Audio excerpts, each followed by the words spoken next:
नमस्कार, मैं डॉक्टर उमा सिंह स्वयं प्रभा चैनल पर आप सभी का स्वागत करती हूँ। पिछली कक्षा में हमने जाना था लघु सिद्धांत कौमुदी के अंतर्गत संज्ञा प्रकरण के बारे में और आज हम इस समयावधि में कारक प्रकरण अथवा विभक्त्यर्थ प्रकरण के बारे में जानेंगे।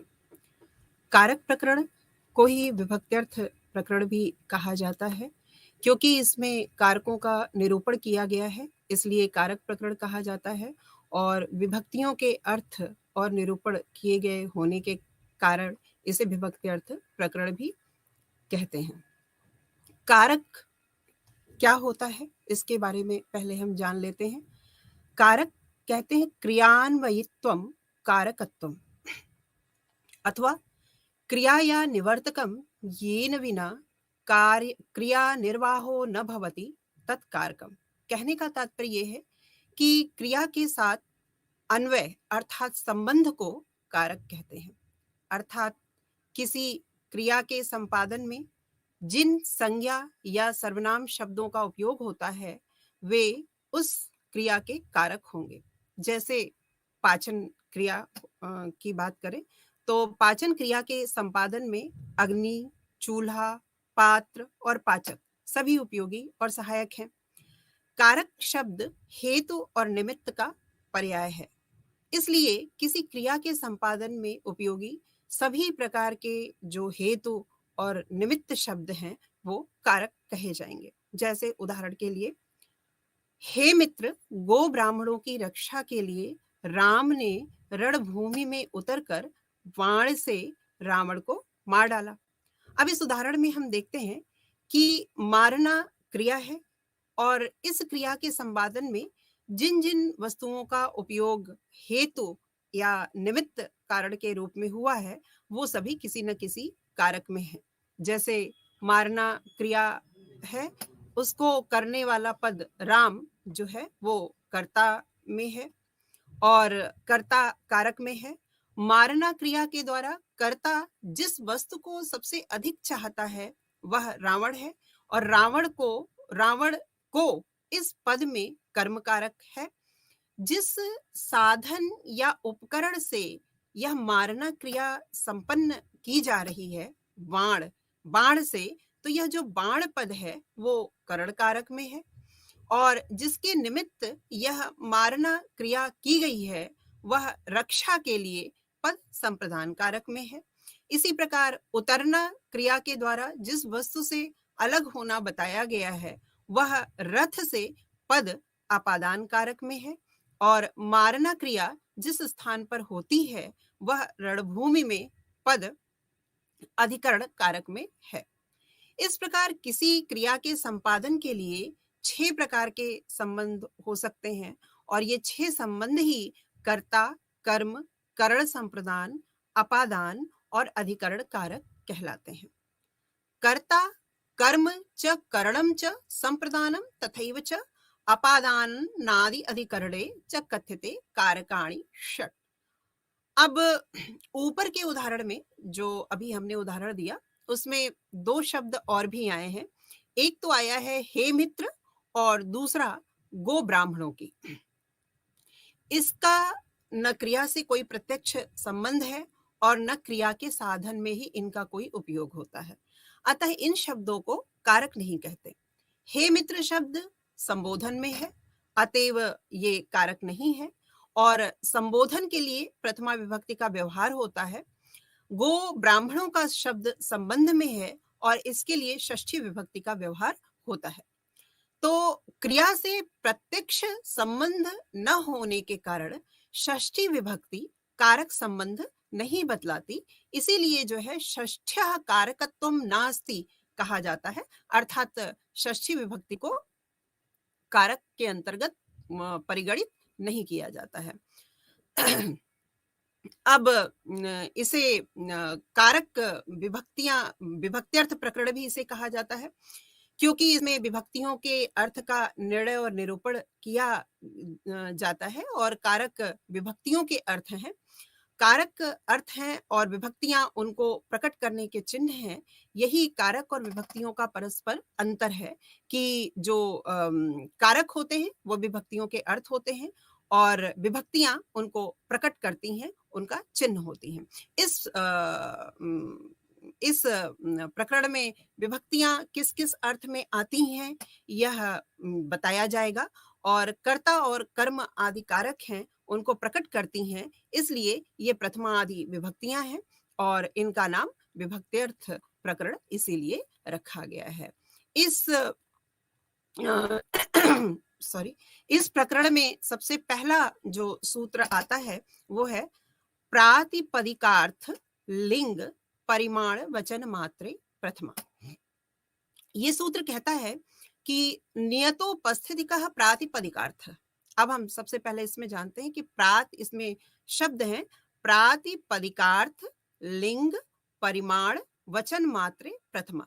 तो प्रातिपदिकार्थ लिंग परिमाण वचन मात्र, ये इन शब्दों को हम एक एक को लेकर के इनका वर्णन करेंगे। तो प्रातिपदिकार्थ क्या है? तो प्रातिपदिक का अर्थ है नियतोपस्थितिकः प्रातिपदिकार्थः, अर्थात शब्द का मूल रूप। प्रत्येक शब्द का एक निश्चित अर्थ होता है और जब तक उस शब्द में सुप या तिंग प्रत्यय नहीं लगाए जाते तब तक वह अपने नियत अर्थ को उपस्थित करने में समर्थ नहीं होता है। अर्थात कोई शब्द जब तक पद नहीं बन जाता तब तक वह किसी अर्थ का बोध नहीं करा सकता। अतः जब किसी शब्द का केवल प्रातिपदिकार्थ बोध कराना हो तब प्रथमा विभक्ति का प्रयोग होता है। जैसे केवल राम शब्द जो है वो निरर्थक है, उसके अर्थ मात्र का बोध कराने के लिए भी राम शब्द के साथ प्रथमा एक वचन की विभक्ति सु लगाते हैं और फिर हमें रामः कहना पड़ता है। इसलिए न केवल संज्ञा, सर्वनाम और विशेषणों में ही बल्कि अव्ययों में भी अर्थ मात्र का बोध कराने के लिए प्रथमा विभक्ति का प्रयोग आवश्यक है। अब यहाँ पर मात्र शब्द का प्रयोग का प्रत्येक के साथ योग होकर सूत्र का अर्थ जो होगा वो इस प्रकार बन जाएगा कि प्रातिपदिक अर्थ मात्र में लिंग मात्र की अधिकता में, अर्थात लिंग मात्र का अर्थ है नियत लिंग और नियत लिंग की अधिकता का अर्थ है अनियत लिंग, अर्थात जहां पर शब्द अपने नियत लिंग से अधिकता प्राप्त कर लेता है वहां पुल्लिंग, स्त्रीलिंग, नपुंसक लिंग इन तीनों में या केवल हिंदी या दो में केवल हो सकता है। जैसे पद्मः, पद्मम परिमाण मात्र में और संख्या मात्र में प्रथमा विभक्ति होती है। इस प्रकार हम कह सकते हैं कि प्रातिपदिक के लेकिन प्रातिपदिक क्या है? अब प्रातिपदिक की बात करते हैं तो कहते हैं कि जो स्वार्थ अर्थात जाति, द्रव्य अर्थात व्यक्ति, लिंग, संख्या, कारक, ये 5 प्रातिपदिकार्थ सामान्य रूप से माने जाते हैं। किंतु कुछ विद्वान इनमें प्रवृत्ति निवृत्त अर्थात जाति को ही प्रातिपदिकार्थ मानते हैं, कुछ व्यक्ति को मिलाकर 2 को ही प्रातिपदिकार्थ मानते हैं, कुछ लिंग को मिलाकर 3 को और कुछ संख्या को मिलाकर 4 को और कुछ कारक को मिलाकर के 5 प्रकार का प्रातिपदिकार्थ मानते हैं। लेकिन यदि प्रथमा के प्रवृत्ति निवृत्त या जाति और व्यक्ति इन 2 का प्रातिपदिकार्थ माना जाए तो घट आदि जो नियत लिंगक शब्द हैं उनसे प्रथमा विभक्ति नहीं हो सकती, क्योंकि ये नियत लिंगक शब्द जाति और व्यक्ति इन दोनों ही नहीं कहने वाले हैं, अपितु इन दोनों के अर्थात जाति और व्यक्ति के संबंध को भी कहते हैं। अब यदि जाति, लिंग, संख्या, कारक में से 3 को या 4 को या 5 को प्रातिपदिकार्थ मानना पाणिनि को इष्ट होता तो इस सूत्र में लिंग आदि का ग्रहण ही नहीं करते, लेकिन लिंग तो प्रातिपदिकार्थ के अंदर ही आ जाते हैं। अतः हम कह सकते हैं कि तृतीय आदि मत भी पाणिनि को स्वीकार नहीं है। ऐसी स्थिति में प्रश्न उठता है कि इस सूत्र में प्रातिपदिकार्थ शब्द से किसका ग्रहण किया जाए। इसी का उत्तर देने के लिए जो कौमुदीकार हैं उन्होंने यह शब्द प्रातिपदिकार्थ में जो है इंक्लूड किया, वो है नियतोपस्थितिकः, अर्थात नियत उपस्थिति यस्य स प्रातिपदिकार्थः, अर्थात जिस प्रातिपदिक के उच्चारण करने पर जिस अर्थ की नियत पूर्वक उपस्थिति होती है वह प्रातिपदिकार्थ है। अब इस प्रकार हम मान लें तो प्रातिपदिक के उच्चारण करने पर नियत उपस्थिति जाति और व्यक्ति रूप अर्थ की ही होती है, इसलिए यहाँ प्रातिपदिकार्थ का जाति और व्यक्ति रूप अर्थ ही लिया जाता है। परंतु यह आपत्ति उपस्थित होती है यहाँ पर कि सिंहो माड़वकः इत्यादि जो वाक्य हैं उनमें लाक्षणिक शब्दों के प्रयोग में प्रथमा विभक्ति कैसे आ सकती है, क्योंकि लक्षणा में प्रतीत होने वाला जो लक्ष्यार्थ है वो कभी कभी प्रतीत होता है, उसकी प्रतीत नियत नहीं होती है। जब किसी अन्य शब्द के साथ संयोग हो और मुख्य अर्थ ठीक न बनता हो तभी लक्षणा के द्वारा शब्द का लक्ष्य अर्थ लिया जाता है। अतः नियत उपस्थित न होने से लक्ष्य अर्थ के स्थल में प्रथमा विभक्ति नहीं आ सकती। इस आपत्ति का समाधान इस प्रकार किया जाता है कि ऐसे स्थलों में नियत रूप से प्रतीत होने वाले जाति विशेष व्यक्ति रूप शक्य अर्थ को लेकर के प्रथमा विभक्ति आ जाती है। इसके पश्चात अन्य पदों के संयोग से लक्ष्यार्थ की प्रतीति होती है और पर पहले आई हुई प्रथमा विभक्ति की निवृत्ति नहीं होती, क्योंकि जातः संस्कारो न निवर्तते, अर्थात किए गए संस्कार की निवृत्ति नहीं होती। इस नियम से यहाँ कोई आपत्ति नहीं है। लक्ष्यार्थ विभक्ति की उत्पत्ति में न बाधक है और न साधक हेतु है। अब इस प्रकार यहाँ पर इन्होंने मात्र शब्द लिया है। मात्र शब्द का अर्थ है निश्चय, इसका पर्याय समानार्थक शब्द केवल है। मात्र कास्यर्थे अवधारणे इति अमरः। इस प्रकार प्रातिपदिकार्थ सूत्र में पठित मात्र शब्द का संबंध प्रत्येक पद के साथ है, क्योंकि इस शब्द के साथ समास इस प्रकार होगा, प्रातिपदिकार्थस्य लिंग च परिमाणम च वचनम च इति प्रातिपदिकार्थ लिंग परिमाण वचनानि। इस प्रकार प्रातिपदिकार्थ मात्र की हम बात करें तो वाक्यार्थ बोधे पदार्थ बोधे कारणम, वाक्य के अर्थ ज्ञान में उसके शब्दों के अर्थ का ज्ञान कारण होता है। इस सिद्धांत के अनुसार पहले प्रातिपदिकार्थ इस शब्द का अर्थ तथा मात्र शब्द का अन्य शब्दों के साथ संबंध बताया गया और इसके उपरांत कहते हैं कि प्रातिपदिकार्थ में लिंग मात्र की अधिकता में, परिमाण मात्र में और संख्या मात्र में प्रथमा विभक्ति हो जाती है। अब यहाँ प्रश्न उपस्थित होता है कि प्रातिपदिकार्थ के उदाहरणों में कुछ अव्यय हैं और कुछ में पुंसत्व, स्त्रीत्व, नपुंसकत्व, लिंग रूप अर्थ का भी बोध होता है, अतः ये लिंग मात्र की अधिकता के उदाहरण हो सकते हैं। इस प्रश्न का उत्तर देते हुए कहते हैं कि अलिंग अर्थात जिनका कोई लिंग नहीं है, अर्थात अपव्यय, और जिनका लिंग नियत है वे ही प्रातिपदिकार्थ मात्र के उदाहरण होते हैं। ऐसी स्थिति में उच्चई नीचई अपव्यय शब्द होने से अलिंग है, अतः प्रातिपदिकार्थ मात्र के उदाहरण होने में कोई बाधा नहीं है।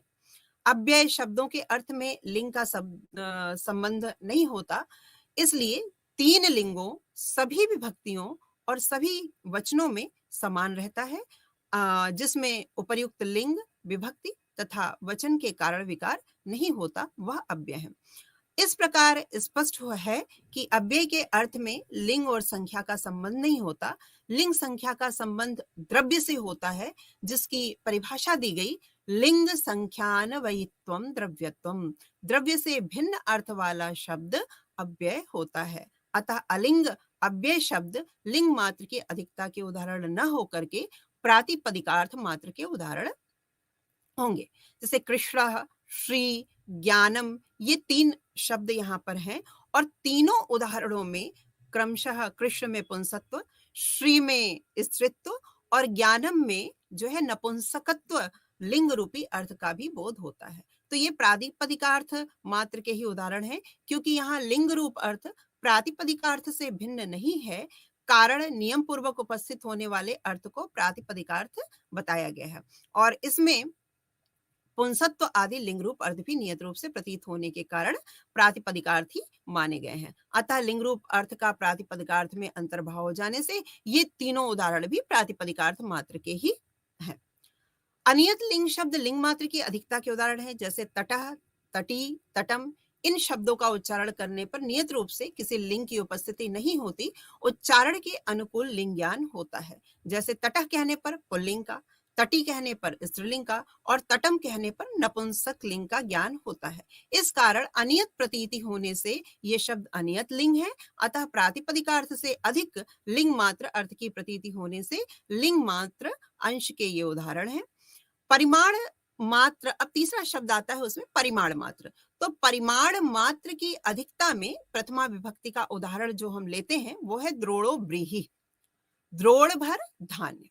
अब यहाँ पर द्रोण जो है वो काष्ठ या लौह का एक पात्र विशेष होता है जिसमें भरकर अनाज की माप की जाती है।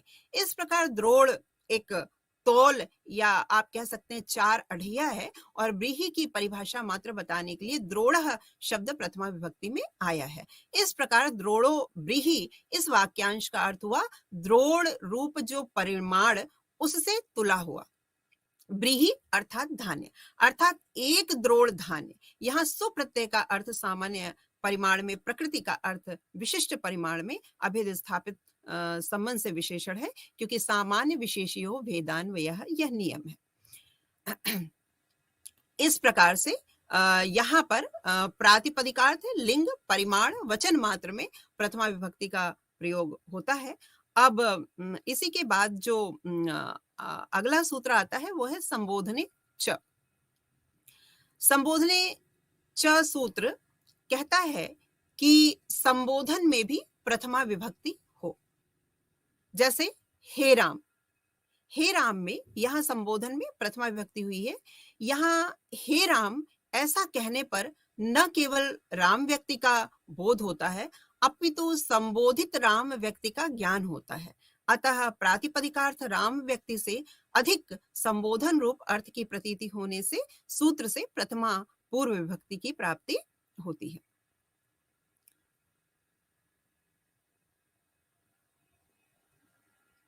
इसके बाद यहाँ यहीं पर प्रथमा विभक्ति समाप्त होती है और प्रथमा विभक्ति के दो सूत्र जो पाठ्यक्रम में निर्धारित हैं वो है प्रातिपदिकार्थ लिंग परिमाण वचन मात्रे प्रथमा और संबोधने च। इसके बाद हम आते हैं द्वितीय विभक्ति पे। द्वितीय विभक्ति का सूत्र है कर्तुरिप्सिततमं कर्म, अर्थात यह सूत्र कहता है कर्तुः क्रियया आप्तुम इष्टतमं कारकम कर्म संज्ञम स्यात्, अर्थात कर्ता को क्रिया द्वारा पाने के लिए जो सबसे अधिक इष्ट हो वह कारक संज्ञक होकर कर्म संज्ञक हो। अर्थात कर्ता जिस क्रियान्वयी पदार्थ को अपने व्यापार से प्राप्त करने के लिए सबसे अधिक चाह या इच्छा रखता है उसकी कर्म संज्ञा होती है। कर्तुरिप्सिततमं कर्म, इसमें जो पद आया है हम अगर इसका विच्छेद करें तो तीन पद हैं इसमें, कर्तुः, दूसरा इप्सिततमं और तीसरा कर्म। इन तीन पदों का प्रयोग हुआ है। तो इसके उदाहरण के तौर पे जैसे हम लेते हैं सह मूर्तिम पश्यति,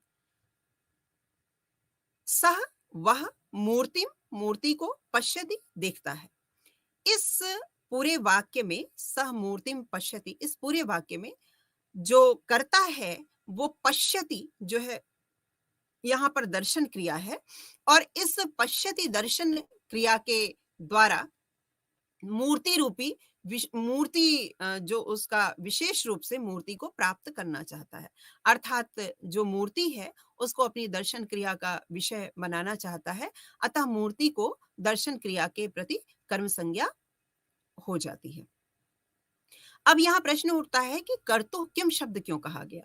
तो सूत्र में कर्तुः इस पद का प्रयोग किया गया इसलिए क्योंकि अगर कर्तुः पद का प्रयोग नहीं करते तो माशेषु अश्वम बध्नाति, अर्थात माशों के खेत में वो अश्व को बांधता है, इसमें भी जो है वो कर्म संज्ञा हो जाती। लेकिन चूंकि माशेषु जो है वो कर्म संज्ञक नहीं है इसलिए यहाँ पर जो है कर्तुः शब्द का प्रयोग किया गया, क्योंकि कर्ता को यहाँ पर माश इप्सितम नहीं है, प्रिय नहीं है, इसलिए यहाँ पर कर्तुः शब्द का प्रयोग किया गया, जिससे यहाँ पर माश में भी जो है वो कर्ता कर्म संज्ञा न हो जाए। अब इसके बाद कहते हैं कि यहाँ पर एक प्रश्न उठता है कि इप्सितम में तमप प्रत्यय क्यों लगा। तो इप्सितम में तमप प्रत्यय लगने के पीछे भी कारण ये है कि पैसा ओदनम भूंकते, जैसे पैसा अर्थात दूध, ओदनम अर्थात भात, दूध से भात खाता है। अब इस उदाहरण में जो भोजन क्रिया है उसके द्वारा भोजन करता जो है, भोजन करने वाला है, उसको पय और ओदन अर्थात दूध और भात दोनों ही समान रूप से प्रिय हैं, क्योंकि वह दोनों खा रहा है। परंतु केवल दूध पीने से संतुष्ट नहीं होता, अपितु दूध मिलाकर भात खाने से वह संतुष्ट हो रहा है। अतः इसमें प्रधानता ओदन की ही है। पै तो ओदन का संस्कार करने वाला है, अतः अत्यंत ईप्सित ओदन है, उसकी कर्म संज्ञा होती है। पै तो ओदन के भोजन में सहायक है, करण है, अतः उसमें तृतीया विभक्ति लगती है। अब यदि उक्त सूत्र में तमप का ग्रहण नहीं करते तो ईप्सित मात्र रखेंगे, तो उक्त उदाहरण में पै भी तो ईप्सित ही है, अतः उसकी भी कर्म संज्ञा हो जाएगी, उसमें भी द्वितीय विभक्ति आ जाएगी। इसलिए तमप का प्रयोग करने पर पै अर्थात दूध यहाँ अत्यंत ईप्सित न होने से यहाँ पर कर्म संज्ञा इसकी नहीं होती है। इस प्रकार जो कर्ता को इष्ट हो उसमें कर्म संज्ञा हो जाती है, इप्सिततम हो अर्थात सर्वाधिक प्रिय हो उसमें कर्म संज्ञा हो जाती है। इसके बाद अगला सूत्र आता है कर्मणि द्वितीया। कर्मणि द्वितीया सूत्र कहता है अनुक्ते कर्मणि द्वितीया सात, अर्थात अनुक्त अनिभिहित अर्थात अनुक्त कर्म जो है, जो अनिभिहित हो अर्थात जो कहा न गया हो, उस अर्थ कि किसी अन्य पद पदांश के द्वारा जो अर्थ किसी अन्य पद पदांश के द्वारा न कहा गया हो उससे अनिभिहित कहते हैं। और उस अनिभिहित या अनुक्त कर्म में जो है वो द्वितीय विभक्ति होती है। जैसे हरिम भजति, हरिम भजति उदाहरण में जो कर्मणि द्वितीय सूत्र का ये उदाहरण है। और यहाँ भजन क्रिया से संबंध करने के लिए जो देवदत्त इत्यादि करता है उसको हरि की अत्यंत चाह है, इसलिए हरि की कर्तुः इप्सितम सूत्र से कर्म संज्ञा होने के बाद कर्मणि द्वितीया से द्वितीय विभक्ति हो जाती है।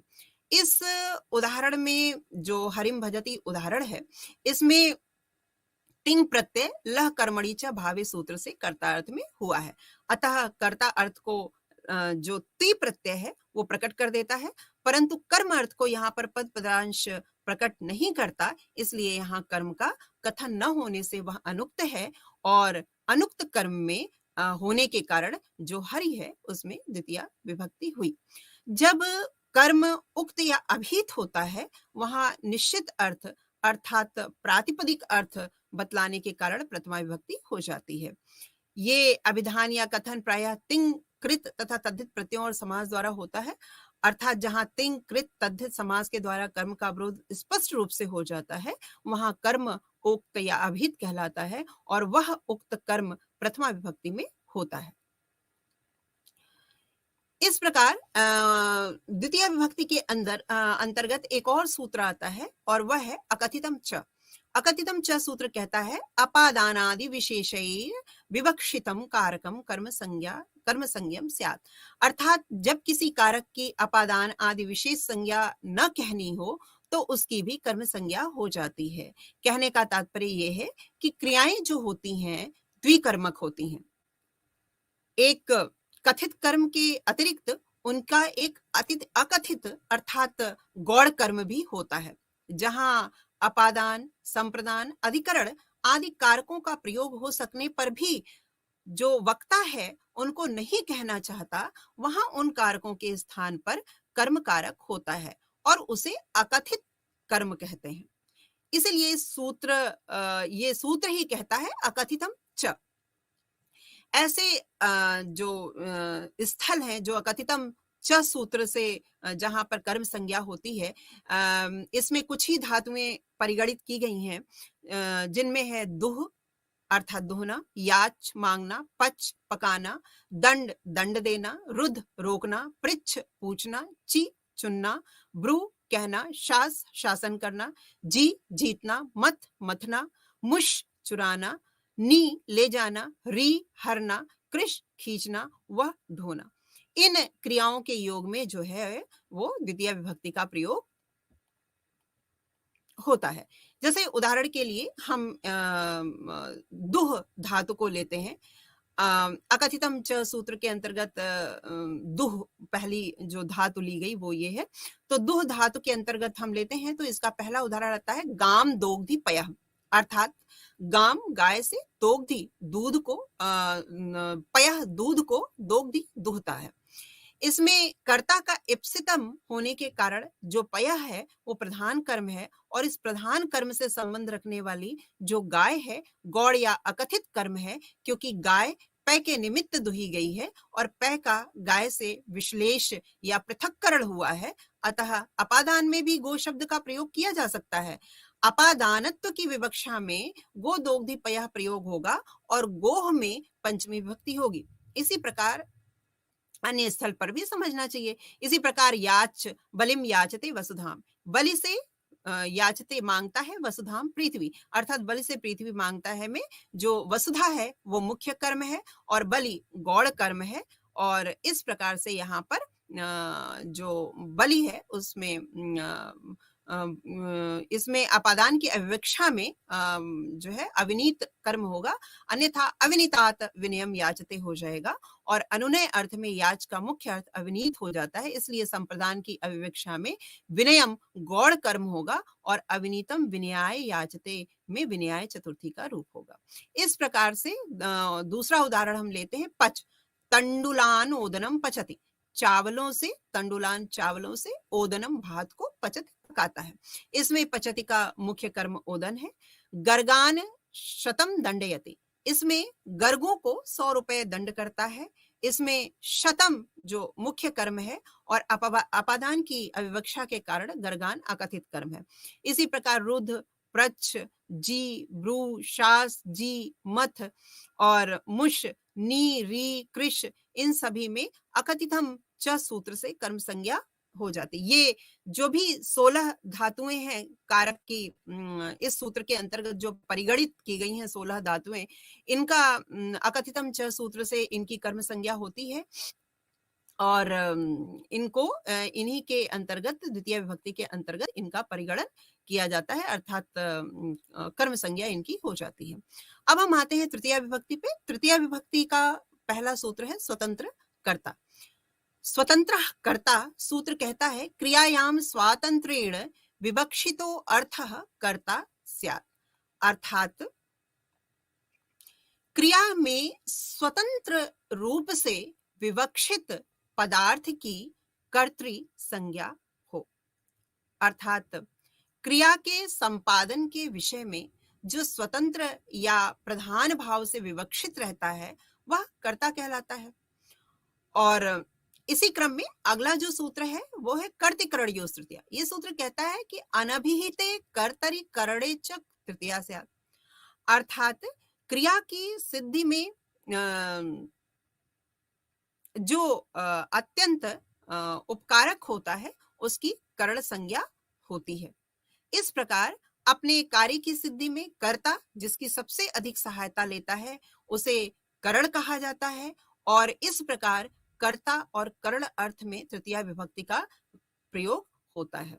अब यहां पर प्रश्न उठता है, इसके पश्चात कहते हैं कि जैसे उदाहरण के तौर पर रामेण बाणेन हतो बाली, रामेण बाणेन हतो बाली, अर्थात राम के द्वारा बाण से बाली को मारा गया, अर्थात राम ने बाण से बाली को मारा। यहाँ रामो बाणेन बालिनम जघान, इस विग्रह में हन धातु से कर्म में त प्रत्यय होने के कारण कर्म के उक्त होने से हतः में प्रथमा विभक्ति हुई। हनन क्रिया में राम के स्वतंत्र भाव से विवक्षित होने के कारण यहां पर तृतीया विभक्ति का प्रयोग हो गया। इसी प्रकार हम अगली विभक्ति में आते हैं चतुर्थी विभक्ति। चतुर्थी विभक्ति में पहला सूत्र है कर्मणा यमभिप्रैति ससंप्रदानम। चतुर्थी विभक्ति जिसका चिन्ह होता है के लिए, और यहाँ पर जो सूत्र सर्वप्रथम आया है वो है कर्मणा यमभिप्रैति ससंप्रदानम। अर्थात ये सूत्र कहता है कि दानस्य कर्मणा यमभिप्रैति च संप्रदान संज्ञः स्यात्। अर्थात दान के कर्म के द्वारा जिसे कर्ता संतुष्ट करना चाहता है वह पदार्थ संप्रदान संज्ञक होता है।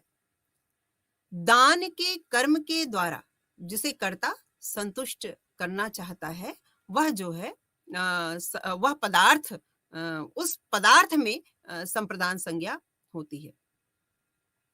इसी क्रम में अगला सूत्र है चतुर्थी संप्रदाने, अर्थात अनुक्त संप्रदान में चतुर्थी हो। जैसे उदाहरण के तौर पे विप्राय गाम ददाति। अब इसका तात्पर्य है कि विप्राय अर्थात विप्र के लिए, गाम गाय को, ददाति देता है।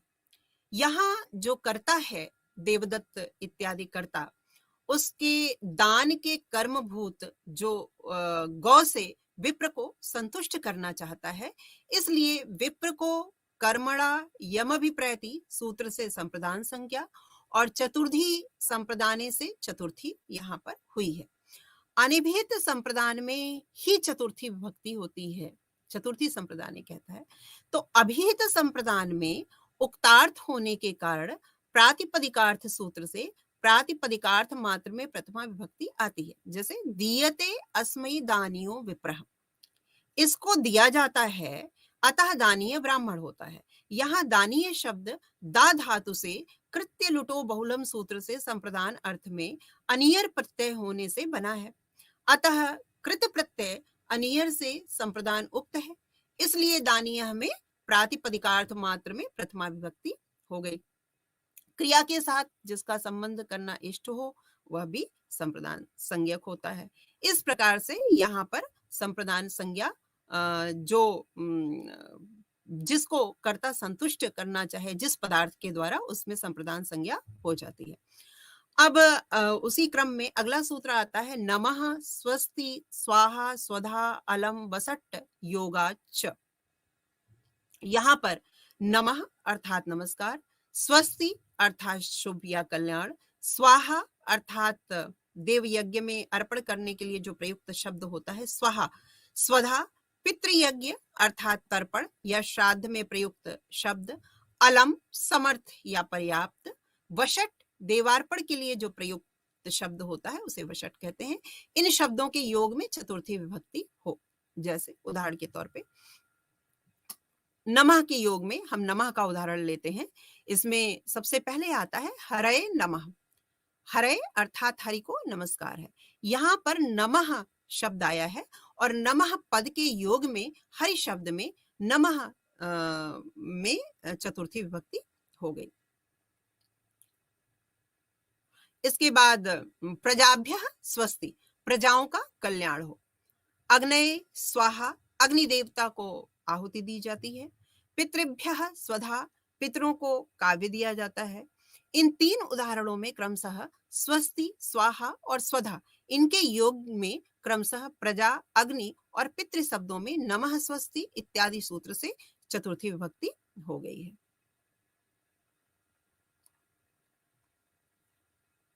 इसी प्रकार वशट इंद्राय, वशट इंद्राय, यहाँ वशट के योग में इंद्र शब्द में जो है नमः स्वस्ति से चतुर्थी विभक्ति हुई। इसी प्रकार नमः स्वस्ति सूत्र में च का प्रयोग हुआ है। इसका प्रयोजन ये है कि इस सूत्र के आगे षष्ठी के प्रसंग में आने वाले चतुर्थी चाशीषी सूत्र से आशीर्वाची शब्दों के योग में विकल्प से चतुर्थी और षष्ठी दोनों का विधान होता है।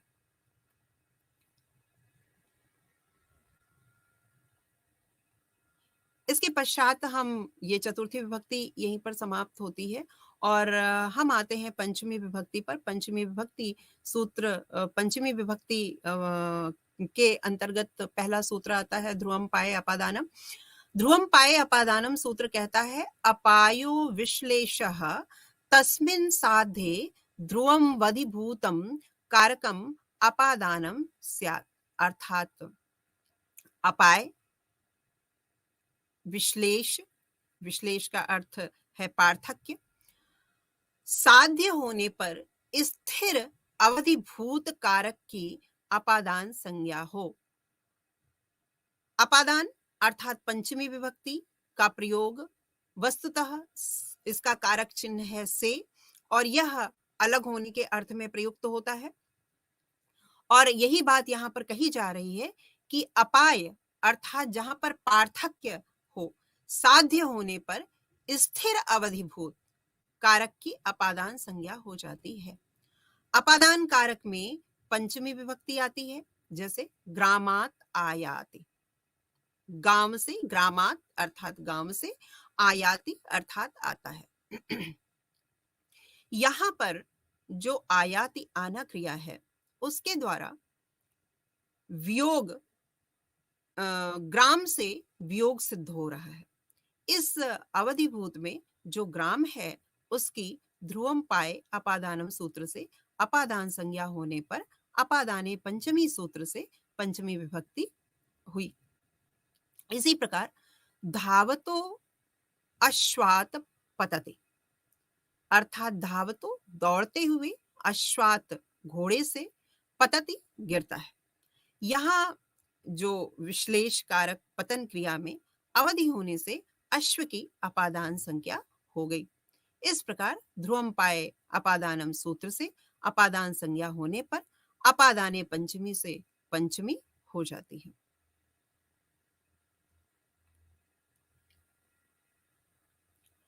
इसके बाद हम आते हैं षष्ठी विभक्ति के प्रकरण पे। षष्ठी विभक्ति अर्थात यद्यपि इसको कारक के अंतर्गत नहीं परिगणित करते हैं, लेकिन फिर भी इसमें जो पहला सूत्र आता है वो है षष्ठी शेषे। षष्ठी शेषे सूत्र कहता है कारक प्रातिपदिकार्थ व्यतिरिक्तः, अर्थात स्वस्वामी भावादि संबंधः शेषः तत्र षष्ठी स्यात्। अर्थात कारक और प्रातिपदिकार्थ से भिन्न स्व स्वामी भाव आदि संबंध को शेष कहते हैं और उसमें षष्ठी हो, जैसे राज्ञः पुरुषः। राज्ञः पुरुषः अर्थात राजा का पुरुष। यहाँ राजा स्वामी है और पुरुष भृत्य है, अतएव यहाँ पर स्वस्वामी भाव संबंध होने से राज्ञः में षष्ठी शेषे से षष्ठी विभक्ति हो गई। कर्म आदि कारकों के स्थान में भी यदि संबंध मात्र की विवक्षा करें तो षष्ठी ही होती है, जैसे सताम गतम, सज्जनों की चाल, और तत्संबंधी गमन। यहाँ कर्तृत्व की अविवक्षा और शेषत्व की विवक्षा करने पर शेषे षष्ठी से षष्ठी होती है। इसी प्रकार सर्पिशो जानीते, सर्पिशा कर्णेन प्रवर्तते इत्यर्थः, घी के द्वारा प्रवृत्त होता है। यहाँ कर्णत्व की अविवक्षा तथा शेषत्व की विवक्षा करने पर षष्ठी होती है। इसी प्रकार मातुः स्मरति, मातरम स्मरति, माता का स्मरण करता है। यहाँ कर्मत्व की अविवक्षा तथा शेषत्व की विवक्षा करने पर षष्ठी विभक्ति होती है। इसी प्रकार एदोदकस्योपस्कुरुते, एध कम उपस्कुरुते इत्यर्थः, समिधा और जल को शुद्ध करते हैं। यहाँ भी कर्मत्व की अविवक्षा और शेषत्व की विवक्षा करने पर षष्ठी विभक्ति होती है। इसी प्रकार भजे शंभोश्चरणयोः, यहाँ पर जो शंभोः चरणौ भजे अर्थात शिव के, शंभो अर्थात शिव के, चरणों अर्थात चरणों में, भजे भजता हूँ, यहाँ भी कर्मत्व की अविवक्षा और शेषत्व की विवक्षा करने पर षष्ठी होती है। फलानाम तृप्तः, फलै तृप्ति इत्यर्थः, फलों से तृप्ति। यहाँ पर भी फलै तृतीया विभक्ति में है यद्यपि, लेकिन यहाँ कर्णत्व की अविवक्षा और शेषत्व की विवक्षा करने पर षष्ठी होती है। इस प्रकार शेषः जो है वो शेष का लक्षण है। उक्ताद अन्यः शेषः, यहाँ उक्त है द्वितीयादि विधियों में कर्म, कर्ता, कर्ण, संप्रदान, अपादान और अधिकरण कारक और प्रथमा विधि में प्रातिपदिकार्थ। इनसे भिन्न स्वस्वामी भावादि संबंध शेष हैं। संबंध कई प्रकार के होते हैं, पर चार संबंध मुख्य माने जाते हैं। स्वस्वामीजन्य, जनकावयवयांगी तृतीयकः, स्थान्यादेशश्च विज्ञेयः, संबंधो असौ चतुर्विधः। साधोर्धनं पितुः पुत्रः पशोः पादो भ्रुवो वचिः उदाहृतश्चतुर्धा, यह कवि भी परिशलितः। यहाँ पर साधो धनम, साधु का धन में धन स्व अर्थात द्रव्य है, और साधु जो है वो स्वामी, अतः यहाँ पर स्वस्वामी भाव संबंध है। पितुः पुत्रः, पिता का पुत्र में पुत्रजन्य उत्पन्न होने वाला है, और पितुः जो है वो जनक अर्थात उत्पन्न करने वाला है, इसलिए जन्य जनक भाव संबंध है। पशोः पादः, पशु का पैर, जो इसमें पशु जो है वो अंगी है, अवयव वाला है, और पाद अंग है, अतः अवयव अवयवी भाव संबंध है। ब्रुओ वचि, ब्र धातु के स्थान में वचि आदेश होता है, यहाँ ब्रु स्थानीय है, उसको हटाकर उसके बदले वचि का आदेश किया गया है। स्थानादेश भाव संबंध है यहाँ पर, किंतु यहाँ यह ध्यान रखने वाली बात है कि जिसका संबंध अन्य से बताया जाए उससे षष्ठी आती है, जिसके साथ संबंध बताया जाए उससे नहीं। इसलिए राज्ञः पुरुषः में राजन शब्द से षष्ठी आई है, पुरुष शब्द से नहीं, क्योंकि संबंध राजा का पुरुष से बताया जा रहा है। यदि पुरुष का संबंध राजा से बताना इष्ट हो तो पुरुषस्य राजा, इस प्रकार पुरुष का संबंध बताए जाने के कारण पुरुष शब्द में भी षष्ठी आ जाती है। इसके अनंतर हम आ जाते हैं सप्तमी विभक्ति पर। सप्तमी विभक्ति का सूत्र है सप्तमी विभक्ति, जिसका कारक प्रकरण के अंतर्गत जिसका चिन्ह है में या पर, और में या पर इसमें पहला सूत्र आता है आधारो अधिकरणम। आधारो अधिकरणम सूत्र कहता है कर्तृ कर्म द्वारा तन्निष्ठ क्रियाया आधारः कारकम अधिकरण संज्ञः स्यात्।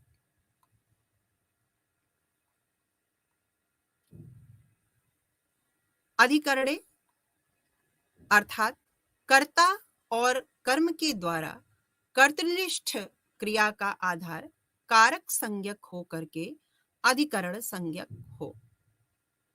और इसी के पश्चात एक अन्य सूत्र आया है सप्तम्यधिकरणे च, अनुक्त अधिकरण में सप्तमी हो।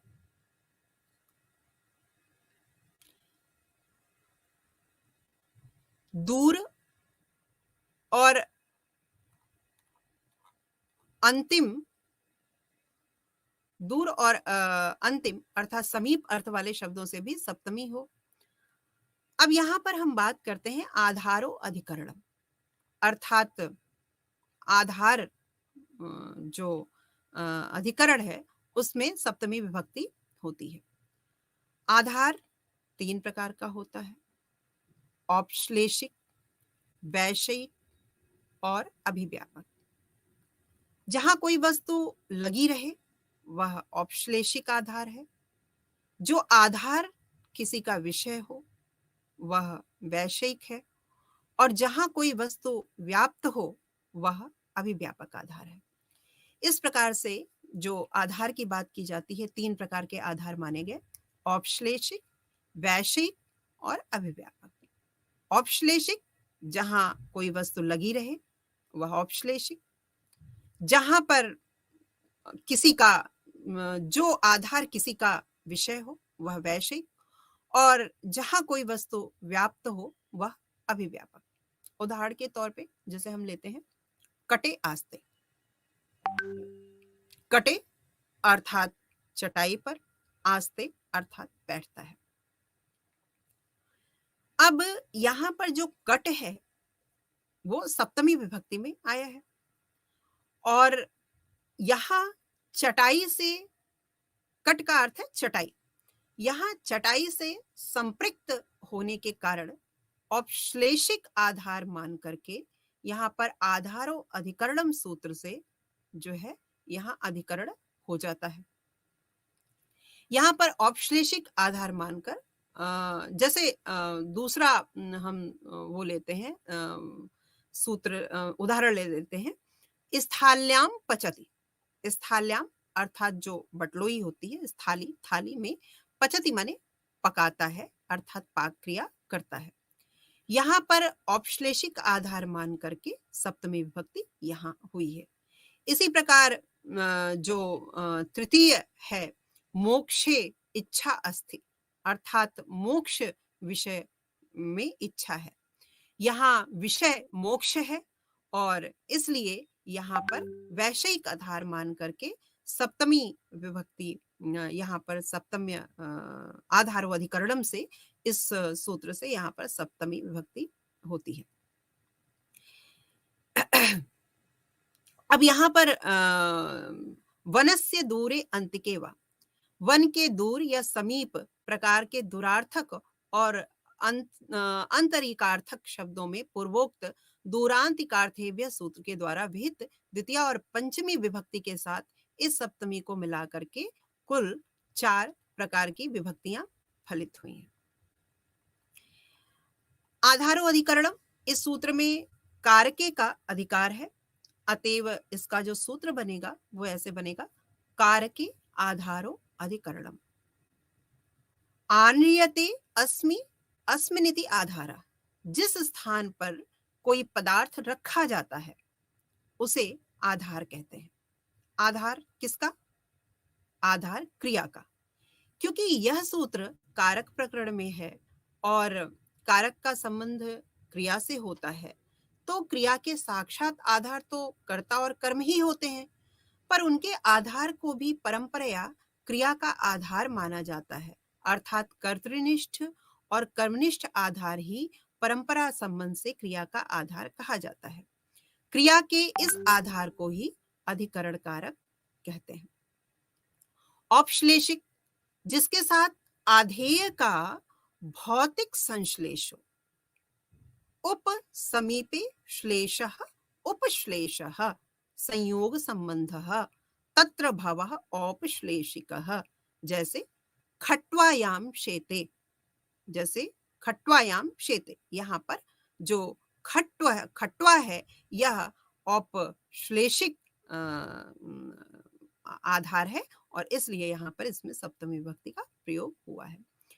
वैषयिक, जिसके साथ आधेय का बौद्धिक संश्लेष हो, बौद्धिक संश्लेष हो, जैसे हमने मोक्षे इच्छा अस्ति ये पढ़ा, तो विषयम विषय संयोग समवाय अतिरिक्त संबंधेन यदधिकरणम तद वैशिकम, जैसे मोक्षे इच्छा।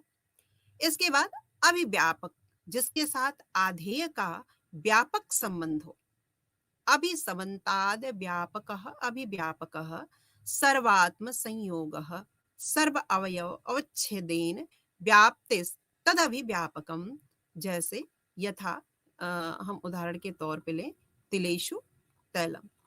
इस प्रकार से यहाँ पर ये जो हमारा कारक प्रकरण है ये सप्तमी विभक्ति पर्यंत है, और इसमें जो हम एक बार पुनः इस पे हम अगर प्रकाश डालें तो इस प्रकार से हमारे कुल जो कारक प्रकरण है वो 7, इसके अंतर्गत 7 प्रकार की विभक्तियों का वर्णन है, जिसमें पहली हमने जो एक बार पुनः हम इस पर एक बार वो करते हैं, चर्चा करते हैं।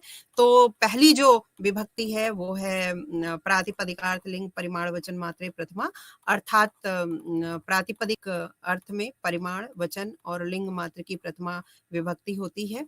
और दूसरी जो आती है वो है कर्मणि द्वितीया, अर्थात कर्म कारक में द्वितीया विभक्ति होती है। इसके अंतर्गत भी हमने कई सूत्र पढ़े, जिसमें कर्मणि द्वितीया और जो है वो अकथितम च सूत्र के अंतर्गत भी मैंने आप लोगों को जो उदाहरण दिए कि जो 16 धातुएं हैं उनकी कर्म संज्ञा होती है, और इन 16 धातुओं में हमें ये कारक प्रकरण विशेष तौर से संस्कृत व्याकरण में अनुवाद करने के लिए विशेष सहयोगी होता है।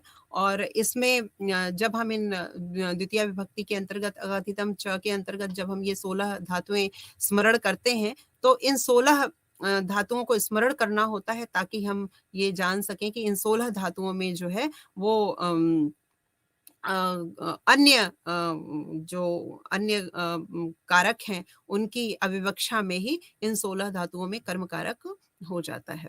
इसी क्रम में जब हम तृतीय विभक्ति पर आते हैं, उसमें स्वतंत्र कर्ता सूत्र आता है सर्वप्रथम, और स्वतंत्र कर्ता सूत्र कहता है कि क्रियायाम स्वातंत्र्य विवक्षितो अर्थः कर्ता स्यात्, अर्थात जो क्रिया है वो स्वतंत्र कर्ता के अर्थ में जो है वो तृतीय विभक्ति का प्रयोग होता है। इसी क्रम में जो दूसरा सूत्र आता है वो है साधकतमम करणम, अर्थात क्रिया में स्वतंत्र रूप से विवक्षित पदार्थ की कर्तृ संज्ञा होती है। क्रिया संपादन के विषय में जो स्वतंत्र या प्रधान भाव से विवक्षित रहता है वह जो है कर्ता कहलाता है, और क्रिया की सिद्धि में जो अत्यंत उपकारक हो उसकी जो है वो करण संज्ञा होती है। जैसे मैंने एक उदाहरण दिया था कि रामः बाणेन हतो बाली, अर्थात राम ने बाण से बाली को मारा। तो यहाँ पर जो बाण शब्द है ये कर्ता का करण है, साधन है, जिसके द्वारा उसने इसमें एक चीज तृतीया विभक्ति में और रह जाती है, जो कि इसमें साधक तमम करणम में तमप प्रत्यय लगाया है इन्होंने। तो यहाँ पर कहते हैं कि साधक तमम करणम सूत्र में तमप ग्रहण करने की कोई आवश्यकता नहीं है। तो इस पर वो उत्तर देते हैं कि गंगायाम घोषा जो है, अर्थात जो गंगायाम अर्थात गंगा अधिकरण संज्ञा होकर जो सप्तमी होती है वह नहीं होगी, क्योंकि यह न्याय है कि गौड़ मुख्यो मुख्य कार्य प्रत्यय, अर्थात जहां गौड़ और मुख्य दोनों के पदार्थ मिलते हो वहां मुख्य ही लिया जाता है, गौड़ नहीं। इसके अनुसार आधारो अधिकरणम से मुख्य आधार की ही अधिकरण संज्ञा होगी। जैसे अभी हमने आधारो अधिकरणम के अंदर तिलेषु तैलम पढ़ा, तो तिलेषु तैलम जो है तिलों के सारे अवयवों में है, अतः मुख्य आधार होने से तिल की अधिकरण संज्ञा होगी। पर गंगायाम घोषा का आधार लाक्षणिक है, क्योंकि गंगा में बस्ती का होना असंभव समझकर गंगा पथ की गंगा तीर में लक्षणा की जाती है, अतः लाक्षणिक होने से यहाँ आधार गौड़ है। गौड़ की अधिकरण संज्ञा नहीं होती है, फलतः गंगायाम घोषा में सप्तमी न होने से अनिष्ट हो जाएगा। यदि साधक तमम करणम में तमप ग्रहण करते हैं तो पूर्वोक्त प्रकार से यहाँ बिना तमप के भी कार्य चल जाने पर यह तमप ग्रहण व्यर्थ होकर नियम करता है कि इस कारक के अधिकार में गौड़ मुख्य न्याय नहीं लगता है। फिर तो गंगायाम घोषा में गौड़ आधार की भी अधिकरण संज्ञा होने से कोई बाधा नहीं है। इस प्रकार अनुक्त कर्म और करण में तृतीया होती है। और इसी क्रम में हमने जो अगला पढ़ा था चतुर्थी विभक्ति, चतुर्थी संप्रदाने, और इसके अंतर्गत हमने पढ़ा था कर्मणा यम अभिप्रति संप्रदानम, अर्थात कर्म की जो है वो दान के कर्म के द्वारा जिसे कर्ता संतुष्ट करना चाहता है वह पदार्थ संप्रदान संज्ञक होता है। इसमें उदाहरण के तौर पे हमने लिया था विप्राय गाम ददाति। तो यहाँ पर जो विप्र शब्द है ये चतुर्थी विभक्ति में है, क्योंकि विप्र के लिए ही जो कर्ता है वो गाय देने का इच्छुक है, अतः यहाँ पर विप्र में चतुर्थी विभक्ति का प्रयोग हो गया है। इसी क्रम में हम चतुर्थी विभक्ति के अंतर्गत कुछ शब्द हैं जिनके योग में ही चतुर्थी विभक्ति का प्रयोग होता है, जैसे नमः, स्वस्ति, स्वाहा, स्वधा, अलम, वषट, योगाच्च।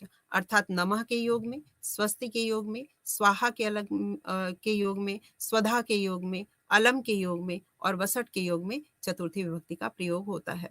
नमः नमस्कार, स्वस्ति शुभ, स्वाहा देव यज्ञ या अर्पण करने के समय जो हम शब्द का प्रयोग करते हैं, इनके उदाहरण भी हमने देखे थे, जैसे देवाय नमः, प्रजाभ्यः स्वस्ति, अग्नये स्वाहा, पितृभ्यः स्वधा और इस प्रकार से स्वाहा, इंद्राय वषट और इस प्रकार इन समस्त शब्दों की नमः स्वस्ति के योग में चतुर्थी विभक्ति का प्रयोग हो गया।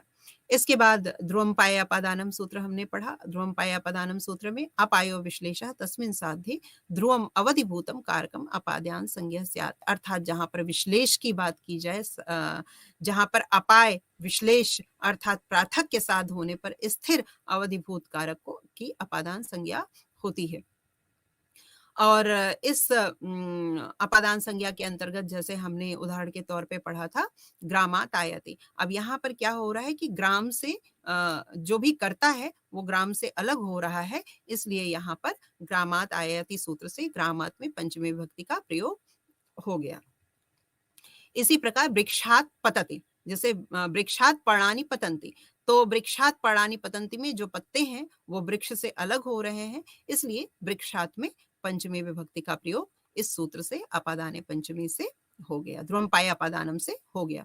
इसके बाद हमने षष्ठी विभक्ति पढ़ी। षष्ठी विभक्ति के अंतर्गत षष्ठी शेषे पढ़ा और षष्ठी शेषे कहता है कि कारक और प्रातिपदिकार्थ से भिन्न स्वस्वामी भाव आदि संबंध को शेष कहते हैं और उसमें षष्ठी विभक्ति होती है। जैसे हमने पढ़ा राज्ञः पुरुषः, तो राज्ञः पुरुषः में राजा का पुरुष, इसमें राज्ञः में स्वस्वामी भाव संबंध है, इसलिए यहाँ पर षष्ठी विभक्ति का प्रयोग हो गया।